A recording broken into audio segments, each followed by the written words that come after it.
Navigating the Four podcast, where we discuss all things faith, healing, leadership, and communication. Exploring the topic of communication, I'm Matt Barker, and I'm joined by the other hosts of the podcast. Tackling the topic of faith, we have Freed Hardeman Professor of Bible, Matt Cook. Hey, guys. Exploring the perspective of leadership, we have Assistant Dean of Emerging and Innovative Programs at Freed Hardeman, Mr. Jared Gott. Hello. And giving us this perspective of all things mental health, we have Director of the University Counseling Center at Freed Hardeman, Mr. Nathan Judd. Hey. All right, thanks for joining us for this episode of Navigating the Four, where we bring you real talk, fresh perspectives, and a few laughs along the way. Whether you're in the middle of figuring out life or just here for some good conversation, you're in the right place. So grab a seat, maybe a cup of coffee, and let's start navigating the four together. All right, welcome to Season 2, Episode 3, where we'll be tackling the topic of mental health and faith and answering the question, is it a sin to struggle with mental health? And for that, I'm going to turn it over to our in-house counselor, Mr. Nathan Judd. Cliff notes are, it is absolutely a sin to struggle with mental health, and that is blackened. I'm just kidding. Obviously, spoiler alert, I don't think it is, but I grew up in the 80s, like slap some water on it, dust it off, hold it in. So I'm becoming a much more patient, that may be a stretch, but I just hope so, since you're a counselor. Yeah, I went into the field. It was just a weird path into the field. I didn't have that journey of like this really meaningful, it was my calling.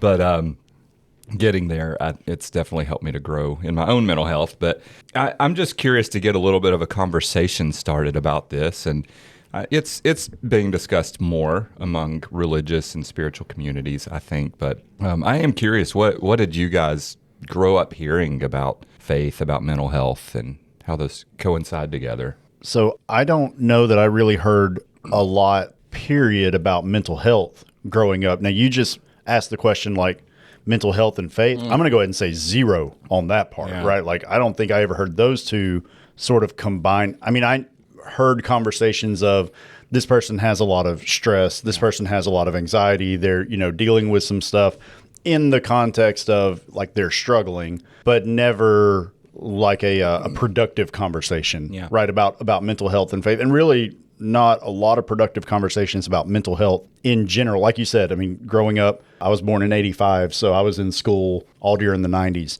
I don't remember a lot of conversations about mental health. Mm-hmm. Yeah, and when you did, a lot of times it was more of the extreme. So like if you heard mental health, it was more of a negative, like they're in a very extreme situation. I mean, I think of this is something that's always struck with me. This was before I was at Freed Hardeman, but a lot of times what you think about when you heard mental health is the Make a Music show that came out. It was before that was Sig. Stir Crazy, right? Yeah, and people in the straight jackets, in the very beginning, it was like frightening. It was like a very like weird show, like music was playing, and you kind of have those images that come to your mind. It's like people that struggle with mental health, they're in the hospital or some maybe extreme case of it, and now it's discussed more where there's a lot of different variations of that, where there's some that maybe there's things you can do and not have to be in a hospital for it. So I think there's a little bit of misconceptions when I was growing up with, a lot of times it was more extreme case of mental health struggles where you're in a hospital or something like that. I didn't think about this till just now. Nathan,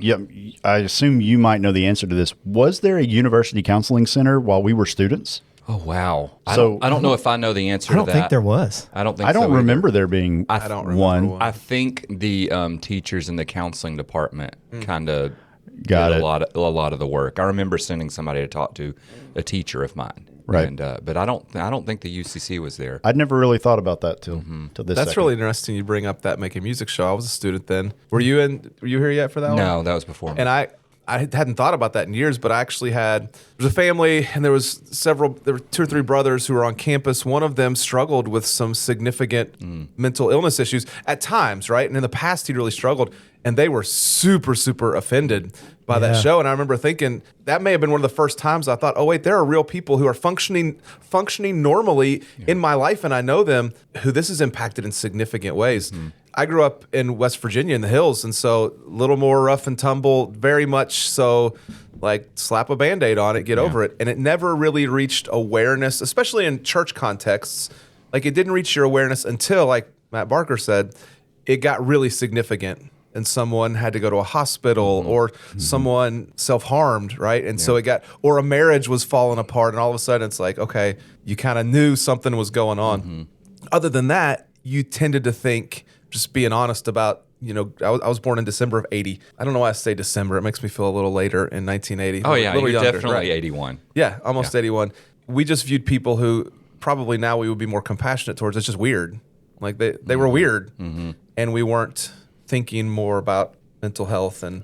Yeah, and we seem to be a little say. more private maybe about it. So we didn't, like, people would say, well, don't air the dirty laundry of, whatever's going on with you or our family. It was a little bit more private. People held those things a little bit in. Now you hear people discussing it a little bit more freely, telling about their struggles, and people being a little bit more, not necessarily accepting of it, but they're a little more understanding and maybe compassionate, like Matt said, I think. And I don't know, I think here, if we were to say, okay, we need to see a counselor, one of our kids needs to see a counselor, we've got all kinds of options, right? Growing up, I don't know what we would have done. Yeah.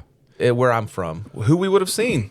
I ended up, I think I've shared my getting stuck in the elevator story. My dad and mom sent me to, I don't even remember his name, but it was a very regimented, like, let's get over this fear of elevators. So I remember talking about elevators, drawing a picture of elevators, and then I like Legos a lot. And so he had me build an elevator out of Legos and then had me ride different elevators around Chattanooga. The last one of which was the Marriott. That was the one that was the scariest to think of. 17 stories, a glass elevator, still there. And So I thought it was stuck. Did it work, the counseling that you... Yeah, the way it was done? I mean, I rode the elevator up here Yeah. today talking about how stinky it was. But yeah, for a while. Let's just go ahead and add that he was complaining about how stinky the elevator was, But he and brought then sardines. brought sardines and crackers into this room. Okay, which was Whole room worse, the smells. sardines or the elevator? Well, you didn't get on the I elevator. actually couldn't smell the sardines, if I'm being honest. Thank you. Yeah, the elevator's awful. Walk out of the room, come back in, you'll smell it. We're on a bit of a tangent. Sorry. Where was I going with that? To the elevator. Yeah, just talking about your struggles That you had growing up, access- and you had access Oh, to to counseling. counseling. Yeah. Well, but my point in that, okay, so, and by the way, I remember my parents like taking me to the mall to ride elevators and physically pulling me into elevators while I was screaming, like in public spaces. And like, you can imagine what that looked like. But yeah, I'm worked. I got a little toy car set after I finished the treatment plan, and yeah, it was cool. But my point in that is, even that, I mean, it was great, but it wasn't like this necessarily compassionate approach. It was like very clinical. I mean, yeah, it worked, but I think we have different ways of looking at things nowadays. I was too young to know, but I think there was a lot of shame around needing to reach out to a counselor. And my experience in church is that it's a very shaming message. There's something wrong with me. I shouldn't feel this way. If I'm anxious, I don't have enough faith in God. If I have depression, then I'm not joyful enough. I've started to do some reading around that. A book that I read that we may have a podcast on later on, he just framed it in a different way, where he talked about the commandments of don't fear, don't worry, is more about like a dad comforting their son who's afraid. And it's not a shaming, stop being afraid, you're so weak. It's just comfort, like you don't have to be afraid. And so that's kind of the tone that I want to come into this episode with, to see if that lands for you guys. As I've read that tone into scripture, it seemed like it fit every time. It's never not fit. I've never thought about what you just said until you said it. And from the other, I guess from the opposite side, like I don't know that I've ever read or have heard anyone teach the commands like be not afraid, right? Yeah. Don't fear, as anything but comfort. Yeah. Oh, really? Wow. Yeah. That was not my experience. I don't know that I've ever. Now, that being said, right, like you asked, like, how did you grow up hearing about mental health and faith? I don't know that I ever did. I certainly don't remember it or can recall it. But I don't know that I ever heard anybody specifically get into, like, if you have fear, you've done wrong, kind of a thing. Yes, I have heard, like, hey, don't be anxious, right? The birds of the air are taking care of the flowers of the field, and so we don't have to worry about those things. But I don't know that I've ever hearing it as like, you better not worry. More of a, you don't have to worry. Yeah.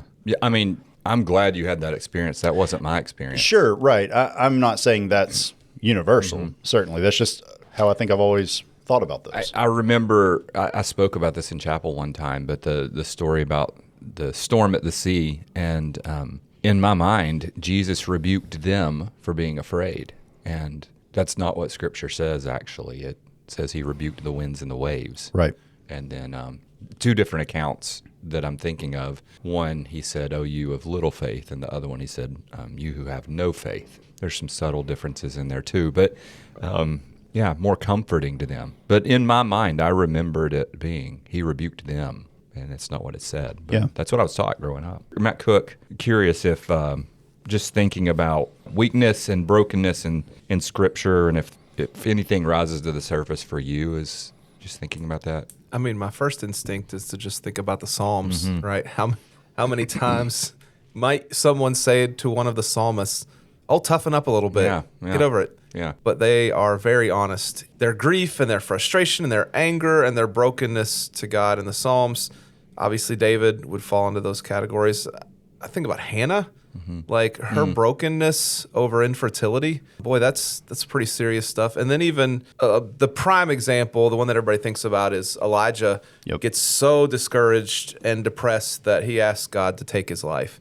So this is absolutely a theme found in Scripture. Yeah, one that I thought of was, we think about Moses, and really when I thought about him was anxiousness and this whole idea of, I don't feel like, I'm my slow of speech, slow of tongue, all those kinds of things. I don't feel qualified to do what you're calling me to do. A lot of anxiety there. You sense that in I don't know if I'm up for the challenge of what you're telling me to do here. And the flip side of that too, we also see the account where just a few verses later there in Exodus chapter 4, where he has that support system that's given to him. So it's kind of that idea of we have these anxiousness, but God will provide things for us that will help us get through those anxiousness. He provided Aaron to help him through some of those challenges with the speech and different things that maybe he didn't feel capable of. So anxiousness, particularly Moses, came to mind for me with not feeling comfortable in what God was calling him to do. Just like all of us probably at times feel uncomfortable with certain things that we might not feel comfortable doing and have maybe a lot of anxiousness as a result of it. I mean, Elijah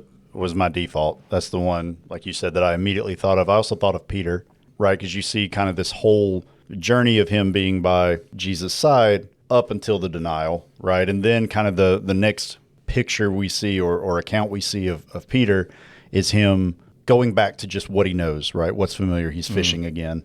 And his reactions then when Jesus appears, both after the tomb, in the room with the apostles, on the shore, just all his reactions are maybe not the weakness, but certainly brokenness, right? It's just kind of what I think of.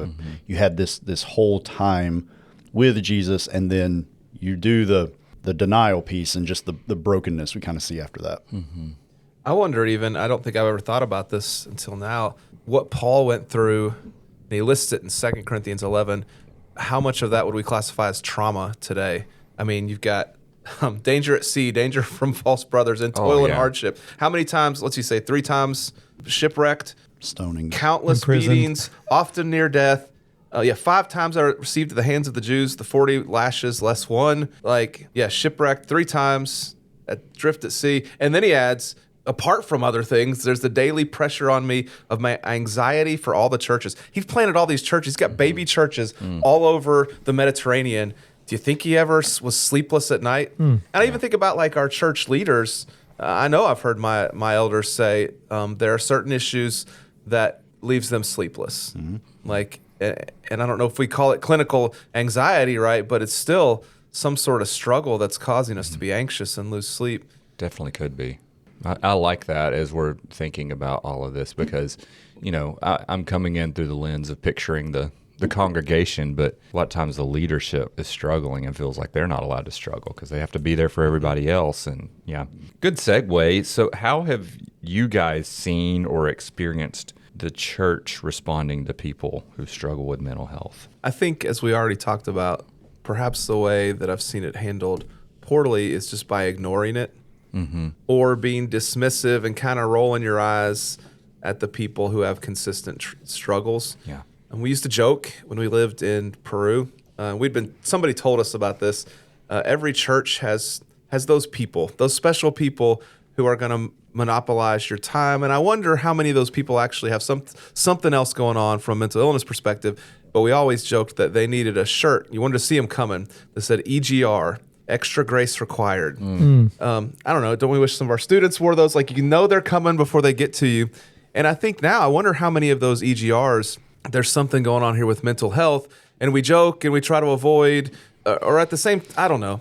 I want to be more compassionate at the same time, acknowledge that, boy, in ministry or in teaching, in any field, except for counseling, where you're actually there to help them full time, this can be draining on a ministry if you're not handling it well, or you don't have the resources to. And I think from a handle it well perspective, I just appreciate that my church leaders are very clear about, listen, if you need help, we'll help find you the help that you need, and we'll pay for it. Yeah, I think for me, growing up, especially, I'm thinking about my time at church, youth group, things like that. It was really, like Matt said, not really acknowledging it at all. And I think was the challenge. It's they would almost ignore it and not really acknowledge that something was going on. And I don't think it was because they were not sympathetic. I think they just didn't know, they weren't equipped how to handle it. Yeah. And so their default was, I'm just going to, hopefully this will go away. Hopefully they'll get through it. Maybe their friends can help them.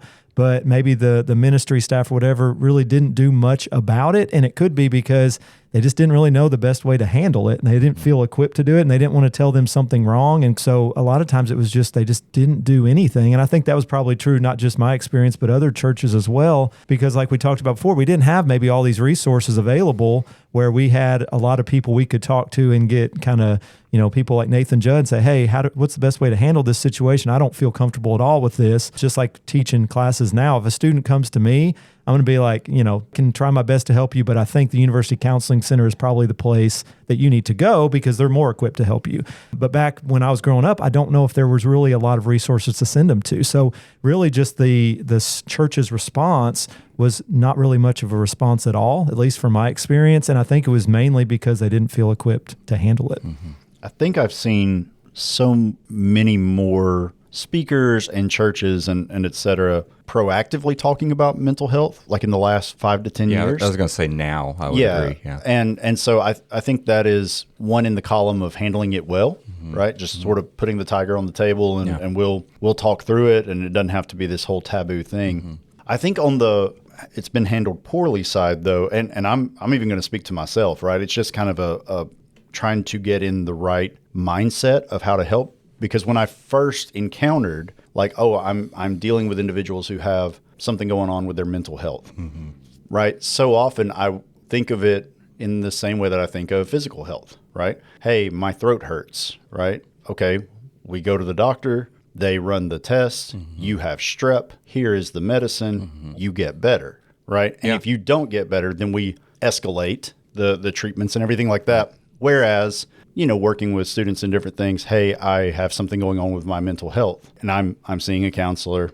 Maybe I changed medications, or something like that. And in my mind, originally, I would default to, then you should be getting better. And sometimes that's not the case, right? Like it's just going to be a lifelong thing. And it took me a while to get my mind around that, like, in some of these, there's not improvement. I think you know what I'm saying. Every person's going to be a little different too. Nathan's experience, probably every person's going to respond differently to different things. Sure. So what works for one might not work for all. Well, and maybe there is improvement. There is not full healing of this. And so it took me a while to sort of get where I needed to be more compassionate, right? And not be like, wait, we're still dealing with this, right? Like what happened now? Nothing happened. Oh, well then why? Yeah. Why do you feel anxious? Why do you feel depressed again if nothing's triggering it? And it took me a while to be like, that is just something they're going to deal with. Yeah. So I think the church as a whole is getting there. Like I said,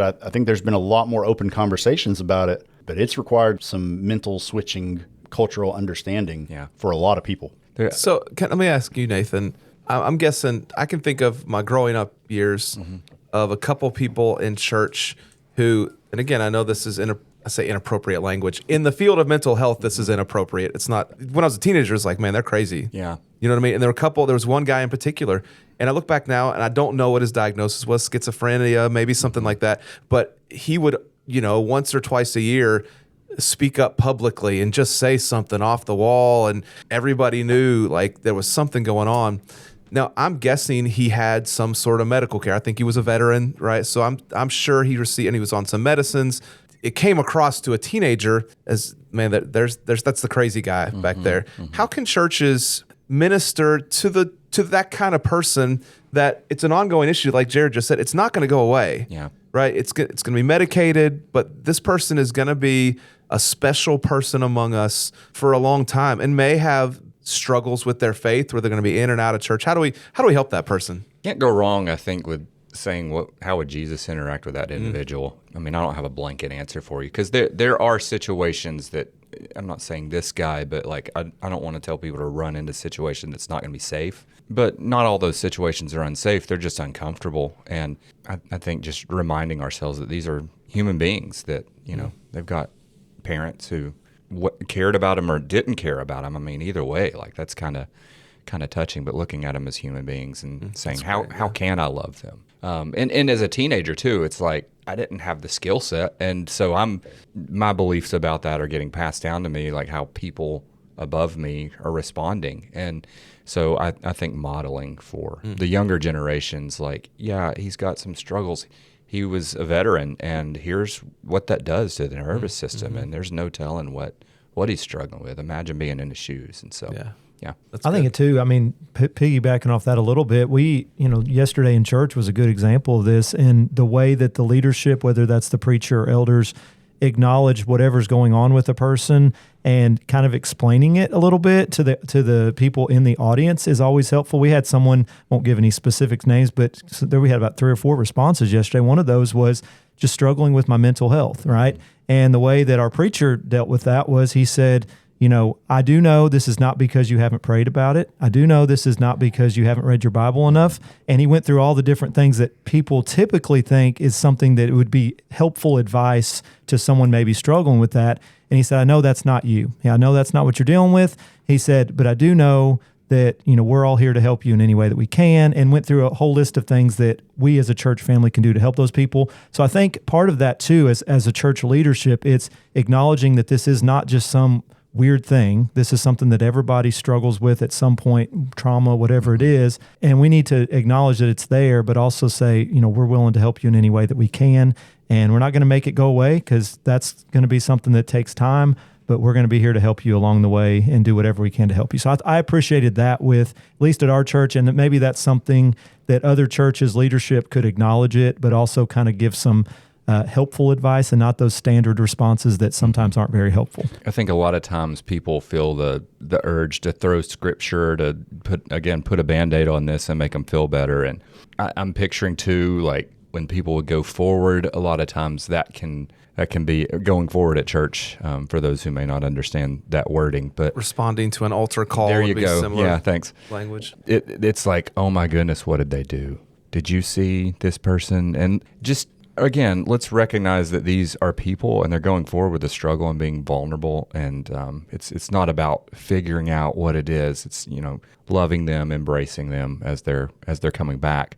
And then I'm also thinking about, again, it's like, oh, just fix it. Just think differently. Just feel better. But in my story, I had this click the other day for me as I was kind of walking out my timeline. I was even in a car accident as a baby that I don't remember. And so you think that affected the way my little baby body responded to things. And so then when fears were confirmed in a cave elevator that, oh my goodness, I can be trapped in this space, and just different versions of that, my nervous system got put through the ringer, and God gave us this incredible ability to adapt to the situation we're in, because, like the gentleman you mentioned, when he's in the overseas or wherever he was and he's getting shot at, or he's dealing with death all around him, the fact that his nervous system is ready to respond at any sign of danger, like that's a pretty cool skill to have. But it doesn't just fix when you change environments. And so just a reminder, like God designed it for a reason, but we need to be patient with ourselves to know it doesn't just go away when we are like, okay, I'm in a different environment now. So there's the battlefield, yes, but there's abusive homes, there's sexual abuse, sexual trauma, there's neglect, there's car accidents and different things like that. But whatever the example of that be, and I'm talking about that from the anxiety perspective, but there can also be the depression side where a child has to adapt to the belief that they're not worth something. That sounds like a horrible thing to say, but maybe in that system that they have, it's good to look at themselves that way, because if they didn't, what are they going to have to deal with otherwise? And so their nervous system gets wired that way. It's God made us adaptable. It's an awesome thing, but it can hurt growing up too. As we kind of come to a close, what do you feel like Christians can do to support those who are struggling with mental health in healthy, non-judgmental ways? Yeah, I mean, I think the obvious one, I'll let Matt maybe speak to this a little bit more, but like I think prayer is always the standard answer. Praying for them, helping them through that. And one of the things that deals a little bit with communication here too, which is one of the most important things you can do in communication, is listening. Which is something that counselors do a great job of, because a lot of times counselors probably do more listening than actually talking, because they're trying to figure out exactly what the person's telling them. So from a communication perspective as well, just listening to what someone is going through. I know from my personal experience, if I'm struggling with something, just having someone listen to me means a lot, not really trying to fix the problem, just trying to listen and kind of let me tell them what's going on in my life. I think that's always, so listening and prayer would be two of mine that I would think of. I liked what Nathan said earlier about just treating them the way Jesus would have treated them. I'm not going to ignore interactions. I'm going to interact with them. I'm going to love them the best I can. If you're in a situation where your time can be easily monopolized by people who struggle, I'm going to be aware of that and try to draw some boundaries where I can. And then I had another thought. This doesn't help the person, but as you were talking about this a minute ago, Nathan, I was thinking about people who have physical disabilities. And sometimes we think about, what will they look like when they're made whole after the resurrection? It's like this beautiful thought of like, wow, look, God will resurrect them and they will be made whole. I want to think the same way about my brothers and sisters who struggle with mental health. Imagine what they'll be like after they're made whole post-resurrection. What will it be like when their brain is no longer struggling as it does, like our physical bodies often do? We forget that like it happens with the brain too. What will it be like when they're made whole again? It's a beautiful thought. That's cool. Thank you. Yeah, I mean, the only thing that I wrote down, and it's similar to what you said about interactions, is just kindness, right? I mean, people who are struggling with this already may enter the church or a church activity or church function or whatever feeling ostracized or feeling less than, or already self-conscious about, well, if I can't be too transparent. I can't let someone know what's going on. And so just kindness, right? Just welcoming and, hey, it's good to see you. I mean, just showing kindness, just letting them know that, yeah, you matter. We love you. You're here. And then, from there, sure, you may get into other stuff later, but can you just be kind? Yeah. Just treat people like people. Well, that's all I got, you guys. Hopefully that's helpful to some of the listeners out there. And just love people. That's my thing. Just love them. That's what it's all about. Yeah, I found this quote. We'll close with this. I thought it went along well with this episode. It says, God doesn't promise that our minds will be without worry, but he promises his presence is in the midst of our anxiety. He's always there with us, just like we can be there for those that we interact with as well. So thanks for joining us for today's episode of Navigating the Four. We hope today's conversation sparks something real in your faith, your healing, your leadership, or your communication. If you enjoyed the episode, be sure to subscribe, share it with a friend, and leave us a review. Until next time, keep showing up, keep growing, and keep navigating the four. We'll see you next time on Navigating the Four podcast.